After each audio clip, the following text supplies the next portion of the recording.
신약성경 요한복음 6장입니다. 요한복음 6장 8절부터 15절까지 말씀. 요한복음 6장 8절부터 15절. 우리 한 절씩 교대로 읽겠습니다. 요한복음 6장입니다. 신약성경 152페이지. 한 절씩 교대로 읽겠습니다. 제자 중 하나 곧 시몬 베드로의 형제 안드레가 예수께 여짜오되 여기 한 마리가 있어 우리가 다섯 개와 물고기 두 마리를 가지고 있나이다. 그러나 그것이 이 많은 사람에게 얼마나 되겠사옵나이까. 예수께서 이르시되 이 사람들로 앉게 하라 하시니 그곳에 잔디가 많은지라 사람들이 앉으니 수가 5,000명쯤 되더라. 예수께서 떡을 가져 축사하신 후에 앉아있는 자들에게 나누시고 물고기도 그렇게 원대로 문제로 주시니라. 그들이 배부른 후에 예수께서 제자들에게 이르시되 남은 조각을 거두고 버리는 일이 없게 하라 하시므로 이에 그들이 우리가 다섯 개로 구원하는 조각이 12방울에 찼더라. 그 사람들이 예수께서 행하신 이 표적을 보고 말하되 이는 참으로 세상에 오실 그 선지자라 하더라. 그러므로 예수께서 그들이 와서 자기를 억지로 붙들어 임금으로 삼으려는 줄 아시고 다시 혼자 산으로 떠나가시니라. 아멘. 오늘은 본문 말씀에서 기적 하나님의 꿈이라는 제목으로 여러분과 같이 은혜를 나눌까 합니다. 한 왕이 있었습니다. 하루는 자기가 사랑하는, 자기가 자랑하는 아름다운 정원을 산책합니다. 보니까요, 모든 식물이 시들어서 죽어가고 있네요. 왕이 깜짝 놀라죠. 그리고서 그 식물들에게 어째서 이렇게 말라서 죽어가고 있느냐 물어봅니다. 그랬더니 그 나무들이 이렇게 대답을 해요. 상수리 나무의 대답입니다. 백향목같이 우람하지도 못하고 굳게 뻗지도 못하는데 살 가치가 있겠습니까? 백향목은 이렇게 말을 합니다. 포도나무같이 맛있는 열매가 없는데 살아갈 의미가 없네요. 또 포도나무는 이렇게 말을 해요. 백향목같이 곱게 뻗지도 못하고 복숭아같이 아름다운 열매도 없어요. 그러니 살 의미가 없구만요. 제라늄이라는 꽃은 이렇게 말을 합니다. 백합같이 꽃도 크지 않고 수선화같이 향기도 없는데 뭐하러 살겠습니까? 다들 이렇게 코가 빠져 있습니다. 그런데 옆에 보니까요, 아주 작고 보잘것없는 채송화가 아름답게 피어나고 있었습니다. 왕이 호기심이 생겨가지고 한번 물어봅니다. 너는 그렇게 조그맣고 보잘것이 없는데 어떻게 그렇게 아름답고 밝게 피어나고 있니? 그러니까 조그만 채송화가 이렇게 말을 해요. 왕께서 이 자리에 상수리 나무나 백향목이나 백합화를 원하셨다면 저를 뽑아버리고 그런 것들을 심으셨겠지요. 그런데 왕이 아직까지 나를 이곳에 심어두셨어요. 그것은 나의 꽃을 원해서인 줄로 압니다. 그래서 나는 최선을 다해서 아름다운 꽃을 키우기로 작정했네요. 그렇게 말을 합니다. 상수리 나무의 슬픔은 뭡니까요? 백향목의 꿈을 꾸고 있는 거죠. 백향목의 슬픔은 뭡니까요? 포도 열매의 꿈을 꾸고 있는 겁니다. 포도나무의 슬픔은 무엇입니까요? 복숭아 나무의 꿈을 꾸고 있기 때문이죠. 제라늄의 슬픔은 무엇입니까요? 백합의 꿈을 꾸고 있기 때문입니다요. 그들은 모두 남의 꿈을 꾸면서 절망하고 좌절하고 있는 거죠. 여러분, 진정한 꿈은 남의 꿈을 꾸는 것이 아닙니다. 진정한 꿈은 자기의 꿈을 꾸는 거예요.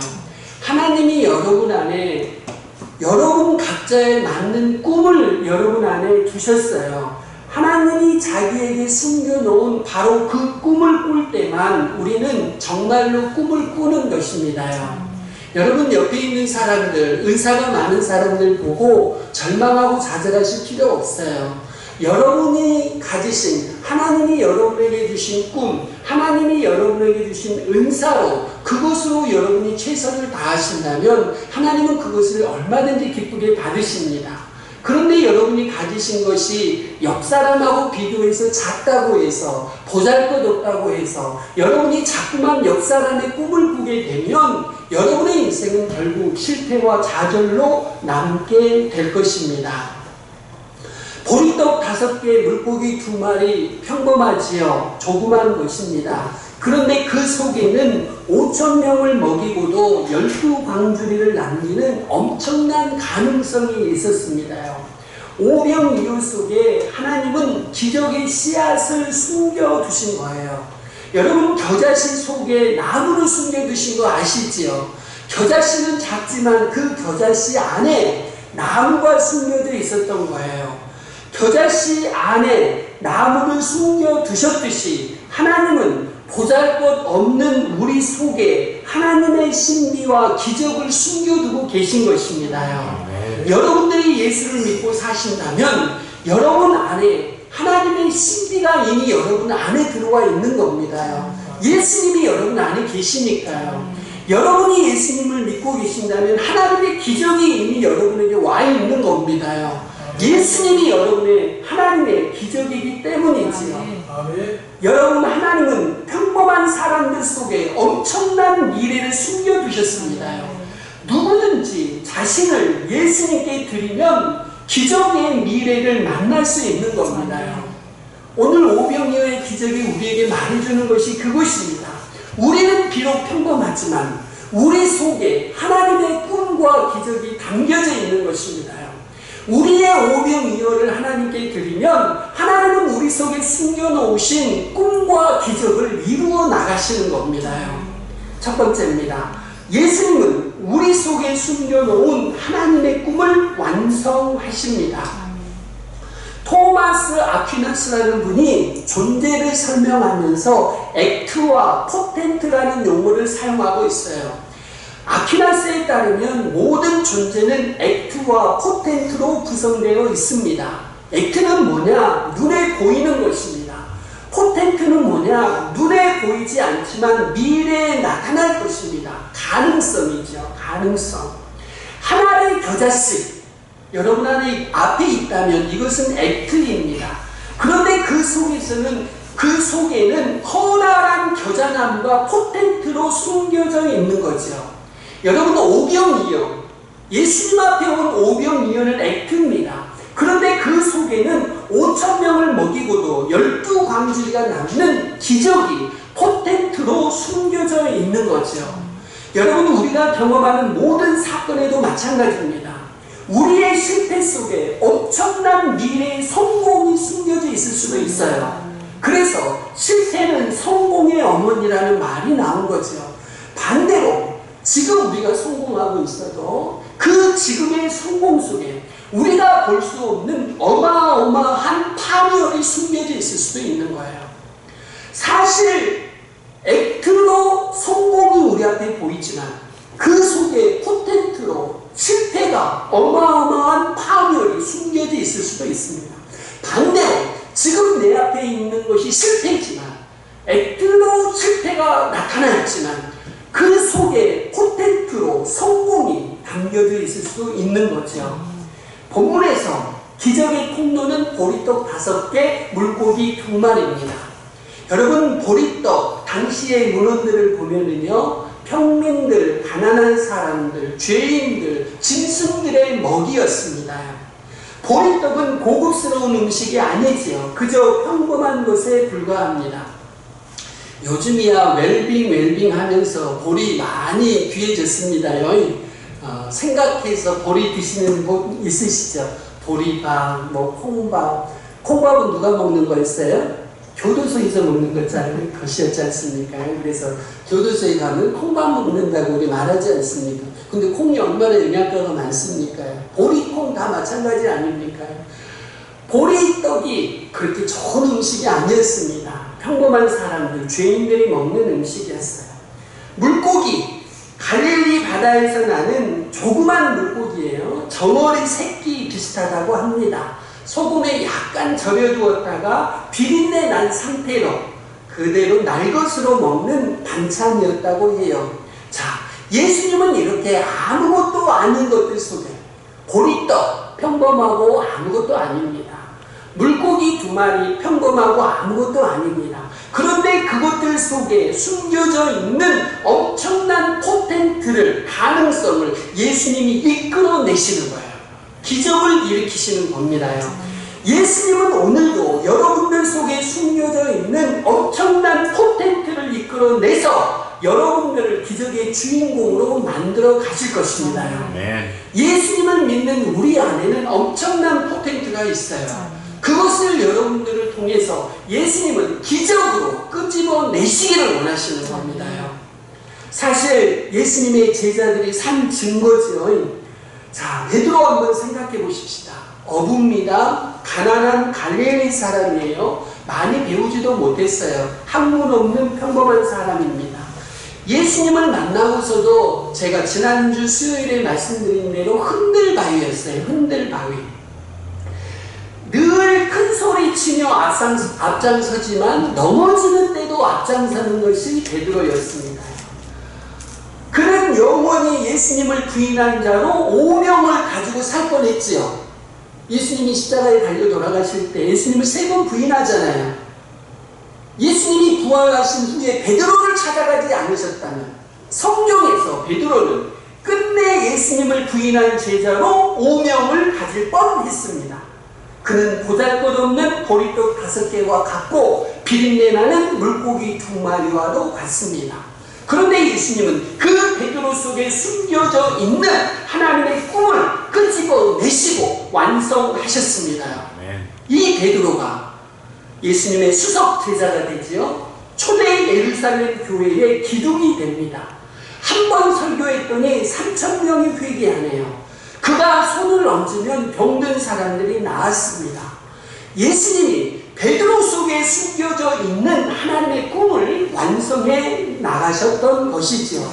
여러분, 예수님은 오명이어 속에 숨겨진 포텐트를 이끌어내십니다요. 그래서 평범한 사람들을 기적의 주인공으로 만들고 계셔요. 예수님은 사람들 속에 하나님의 꿈을 숨겨 놓으셨을 뿐만 아니라 그 꿈을 실현해 나가십니다요. 저는 믿습니다. 평범한 여러분들 속에 하나님의 꿈이 숨겨져 있는 줄로 믿습니다. 평범한 여러분들 속에 기적이 담겨 있는 줄로 믿습니다. 예수님은 그 기적과 하나님의 꿈과 포텐트를 여러분을 통해서 끄집어내시고 주님의 일을 이루어 가실 것입니다. 왜냐하면 예수님은 평범하고 보잘것없는 사람들을 통해서 일하시기를 즐겨하시기 때문입니다. 2번째입니다. 예수님은 우리가 경험하는 사건 속에서 하나님의 기적을 숨겨 놓으시고 이루어 가십니다. 요셉의 이야기 또 해보십시다. 요셉은 야곱의 아들이지요. 늦둥이로 낳은 귀여운 아들입니다. 다른 아들들보다 요셉을 더 사랑하지요. 그래서 채색 옷을 입힙니다. 그러다 보니까 다른 형들의 시샘을 받습니다. 이 채색 옷에, 요셉이 입은 채색 옷에 기적이 숨겨져 있습니다. 하나님의 꿈이 숨겨져 있습니다. 여러분, 어떤 기적도 갑자기 돌줄적으로 갑자기 나타나지 않는다는 것을 기억하시기를 바랍니다. 지금의 사건 속에 미래의 사건이 숨겨져 있는 거예요. 현재의 사건은 오늘 갑자기 터진 게 아니지요. 누구에게 무슨 일이 일어납니다. 오늘 갑자기 터진 일은 아니에요. 이미 과거에서부터 시작되었고 진행되다가 오늘 표면에 드러난 것입니다. 미래의 사건은 오늘 현재에 숨겨져 있고 오늘 일어난 사건은 이미 과거에 숨겨져 있었던 것입니다. 자, 요셉이 입은 채색 옷 속에 하나님의 기적, 하나님의 꿈이 담겨져 있었습니다. 그러면 좋은 일만 그러는 것일까요? 요셉이 팔려가지요. 요셉이 팔려가는 사건은 너무나 고통스러웠지만 그 속에 기적, 하나님의 꿈이 숨겨져 있었습니다. 요셉이 보디발의 집에 노예로 팔려가지요. 그런데 그 고통스러운 사건 속에 하나님의 기적, 하나님의 꿈이 숨겨져 있습니다. 보디발이 요셉을 그 집의 총무로 삼아요. 이 사건 속에도 기적, 하나님의 꿈이 담겨 있습니다. 나중에 보디발의 아내의 유혹을 받다가 결국 어디까지 가지요? 감옥에까지 내려갑니다. 이 고통스러운 사건 속에 기적, 하나님의 꿈이 숨겨져 있습니다. 이후에 바로왕의 꿈을 해석하고 애국 총리가 되지요. 이 모든 사건 속에 기적, 하나님의 꿈이 숨겨져 있습니다. 결국 한 사람 요셉의 모든 사건 속에 기적, 하나님의 꿈이 숨겨져 있었던 거예요. 그 기적, 하나님의 꿈은 무엇입니까요? 야곱의 가족을 살리는 것이고 세상을 구원하려는 하나님의 기적, 하나님의 꿈이었던 것입니다요. 사실 이 기적, 이 꿈은 저주로 보이는 요셉의 인생을 통해서 이 땅에 실현되었던 것입니다. 저주로 보이는 요셉의 액트 속에 기적, 하나님의 꿈이 포텐트로 숨겨져 있었던 것입니다. 여러분, 예수님의 십자가는 영광스러우신가요? 절대로 영광스럽지 않은 십자가입니다. 예수님을 유대인들이 생각하기에 십자가에 달린 예수는 절대로 메시아일 수 없다고 정통 유대인들은 생각해요. 십자가는 저주의 십자가입니다. 예수님이 지신 십자가는 저주입니다. 저주로 보이는 예수님의 십자가 속에 하나님께서는 인류 구원이라는 기적과 꿈을 숨겨 놓으시고 이루어 가고 계십니다. 여러분, 영적인 눈이 열린다는 것은 무엇일까요? 보이는 사건 속에 보이지 않는 기적, 하나님의 꿈을 보는 것입니다. 사랑하는 성도 여러분들이요, 오늘 여러분들은 어떤 사건들을 경험하고 계십니까요? 여러분들이 눈에 보고 계시는 것은 액트입니다. 액트. 실패를 경험하고 계십니까? 슬픈 일을 만나고 계십니까? 견디기 어려운 모욕을 당하고 계십니까? 이별을 겪고 있습니까? 속상한 일을 당하면서 좌절하고 고민하고 계십니까? 여러분들이 액트만 보지 말고 그 속에 숨겨진, 그 뒤에 숨겨진 포텐트를 보는 눈이 열려지기를 기도합니다. 아멘. 하나님은 살아계십니다. 아멘. 그분은 보이지 않는 포텐트를, 우리의 실망스럽고 좌절스러운 사건들 속에 포텐트를 숨겨 놓으시고 이루어가고 계십니다. 하나님은 우리의 영의 눈을 여십니다. 그래서 하나님이 숨겨놓은 꿈을 보게 하시고 그 꿈을 이루어가고 계십니다. 여러분들이 어떤 형편에 있든지 간에 하나님을 바라보십시오. 하나님께 구하십시오. 하나님의 역사하심을 기대하십시오. 이루어 주실 것입니다. 여러분 앞에 있는 액트 속에, 그 액트에만 여러분들이 관심을 두지 마시고 그 속에 담겨져 있는 포텐트, 기적, 하나님의 꿈을 오늘도 여러분들이 보시고 소망 가운데 살아가시기를 바랍니다. 세 번째입니다. 우리에게 숨겨진 하나님의 꿈은 예수님의 손 위에서만 성취됩니다. 오병이어가 어린아이 손에 있을 동안에는 단순히 오병이어에 불과했습니다. 이 오병이어는 5,000명을 먹이는 기적의 가능성을 그 속에 가지고 있었습니다. 그래도 예수님의 손 위에 올려지기까지는 그것은 단순한 오병이어에 지나지 않습니다. 우리 속에 아무리 대단한 가능성이 있어도, 우리 속에 아무리 대단한 꿈이 있어도 우리를 예수님의 손 위에 올려놓기까지는 그 꿈이 이루어지지 않습니다. 마치 씨앗을 심는 일에 비유할 수 있습니다. 겨자씨 속에 아무리 아름다운 나무가 있어도, 수없이 많은 열매가 숨겨져 있어도 그 씨를 심지 않는다면, 물을 주지 않는다면, 가꾸지 않는다면 그 씨 속에 숨겨져 있는 꿈은 결코 실현되지 않습니다. 여러분들이 겨자씨 알을 하나를 앞에 놓고, 야, 너 나중에 큰 나무 되겠다, 이렇게 속으로 생각하십니다. 한 10년 생각하면 그 나무, 그 겨자씨가 나무가 될까요? 절대로 되지 않습니다. 그 겨자씨 안에 숨겨져 있는 나무가 우리 눈에 보이려면 심어야 되고 물을 줘야 되고 가꾸어야만 합니다. 그래서 한 알이 미리 땅에 떨어져 죽지 않으면 한 알 그대로 있고 죽으면 많은 열매를 맺는다고 하지요. 사도 바울이 힘있게 선언합니다. 고린도전서 3장 6절 7절 나는 심었고 아볼로는 물을 주었으되 오직 하나님께서 자라나게 하시나니 그런즉 심는 이나 물주는 이는 아무것도 아니로되 오직 자라나게 하시는 이는 하나님뿐이니라. 여러분, 예수님이 오병이어를 자기 손에 올릴 때에 기적의 문을 열기 시작했다는 사실을 기억하시기를 바랍니다. 만일 여러분이 가만히 있는데 새 인생의 문이 여러분에게 열린다면 누군가 여러분을 위해서 오병이어를 예수님의 손에 올려놓았기 때문입니다. 오늘 본문에서 5천여 명이 가만히 있었습니다.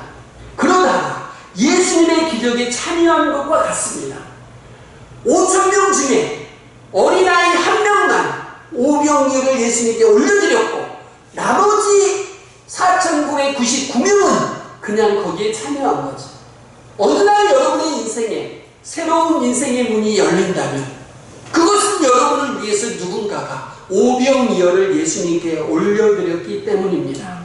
그런 일이 없었는데 기적의 문은 절대로 열리지 않습니다. 사랑하는 성도 여러분들이요, 정말로 하나님의 꿈을, 하나님의 기적을 체험하고 실현하고 싶으신가요? 그렇다면 바로 지금 이 자리에서 여러분의 오병이어를 점검해 보시고 그것이 아무리 작을지라도 예수님께 올려드리시기를 바랍니다. 그러면 하나님의 기적의 문은 열리게 될 것입니다. 여러분, 예수님은 오병이어의 기적을 일으키실 수 있으시지요? 분명한 사실입니다. 하나님이심으로 얼마든지 원하시는 일을 하실 수 있는 분이십니다. 그런데 안드레가 가서 보리떡 5개 물고기 2마리를 가진 아이를 찾을 때까지는, 그리고 그 아이를 예수님께 데려올 때까지는, 그리고 그 아이가 오병이어를 예수님의 손 위에 올려놓을 때까지는 기적이 일어났습니까요? 일어나지 않았습니다. 오병이어가 예수님의 손 위에 올려졌을 때 비로소 하나님의 기적이 나타나기 시작했습니다. 보리떡 5개, 물고기 2마리와 같은 우리들, 그렇죠? 보리떡 5개와 물고기 2마리 같은 우리들, 그리고 우리에게 일어나는 모든 사건들을 예수님의 손 위에 올려놓으시기를 바랍니다. 그래서 예수님의 기적을 일으키시기를 바랍니다. 예수님은 오늘도 여러분들 가운데 오셔서 하늘의 꿈을 이 땅에 이루어 가실 것입니다. 사랑하는 성도 여러분들이, 오늘은 기적, 하나님의 꿈 이야기를 해드렸습니다. 첫 번째입니다. 예수님은 우리 속에, 우리 안에 숨겨놓은 기적, 하나님의 꿈을 완성해 가십니다. 그뿐만 아니라 두 번째, 우리가 경험하는 모든 사건들 속에 우리 안에 숨겨져 있을 뿐만 아니라 우리 밖에서 우리가 경험하는 사건들 속에 숨겨져 있는 기적, 하나님의 꿈을 예수님이 완성해 나가십니다. 언제요? 예수님의 손 위에 오병이어를 올려드릴 때만 기적, 하나님의 꿈을 이루어 가십니다. 저와 여러분이 우리 속에 숨겨놓은 기적, 하나님의 꿈, 우리가 경험하는 모든 사건 속에 숨겨져 있는 기적, 하나님의 꿈을 이루시도록 저와 여러분이 우리의 오병이어를 예수님의 손에 올려드리시기를 바랍니다. 액트에만 너무 마음을 쓰지 마시고 그 속에 숨겨져 있는 기적, 하나님의 꿈을 보시면서 여러분이 가지고 계신 오병이어를 올려드리시기를 바랍니다. 여러분들로 인해서 4,999명이 예수님의 기적에 참여할 수 있도록 여러분의 오병이어를 남은 생애 동안에 날마다 하나님께 올려드리시기를 주님의 이름으로 부탁드립니다. 기도하시겠습니다. 아버지 하나님, 놀라운 사실을 발견합니다. 평범하고 능력 없고 아는 것이 없는 우리 속에 하나님께서 기적을 숨겨 놓으시고 하나님의 꿈을 숨겨 놓으셨습니다. 살아가면서 경험하는 모든 사건들 속에 기적과 하나님의 꿈을 숨겨 놓으셨습니다. 이제는 우리가 우리의 오병이어를 예수님의 손에 올려드리기를 원합니다. 오병이어 아깝다고 내 속에 감추어두지 않게 하시고 예수님께 올려드리게 하옵소서.